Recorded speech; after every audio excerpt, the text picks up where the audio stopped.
এই যে এই ঝাল গাছটায় এই মরিচটা পচা লেগেছে, এর জন্য আমরা ওষুধ দিব আর কি, আর এই উঠাইতেছি।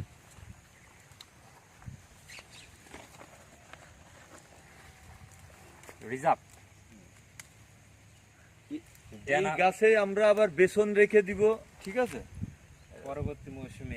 পরবর্তী মৌসুমে এটা আবার কাজে লাগবে। মানে অত স্মার্ট কাজ দেখে তো লাভ নেই, কারণ আমরা